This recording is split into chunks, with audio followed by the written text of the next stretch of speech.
Wow, what an episode of NXT. Let's take a look at the major things that happened.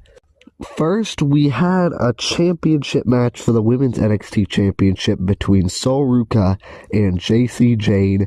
Jacy Jayne ended up retaining, but not because she won the match, because the match never started, because Zarya ended up turning on ZARUCA, hitting her with a spear and then an F5, finally separating ZARUCA.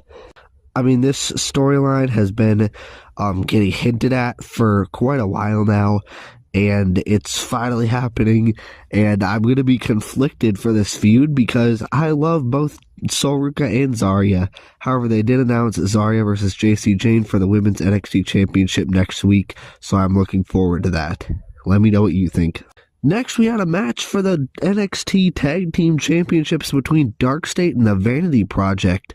And due to the help of Tony D'Angelo, Vanity Project actually ended up winning the championships and setting up the feud for Dark State and Tony D'Angelo, while also giving the Vanity Project some momentum. And now everybody in that group has gold, so that's great for them.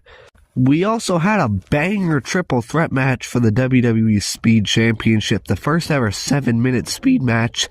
My voice cracked, whatever. Jasper Troy versus Elio LaFleur versus Eli Knight, yes. And in his first title defense, I believe Jasper Troy ended up losing and dropping the title to Elio LaFleur. WWE seems to be really liking this guy. I didn't really know who he was until he debuted in NXT.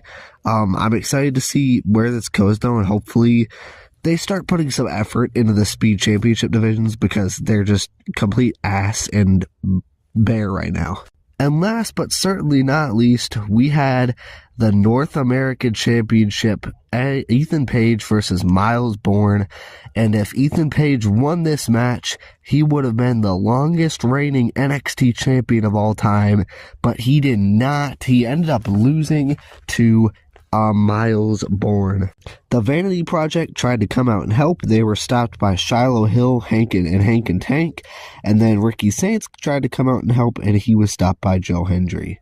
MYLES BORNE was able to capitalize and not hesitate Sami Zayn style, and ended up picking up the win, which I think this was a really good decision. I really didn't know who was going to win this match.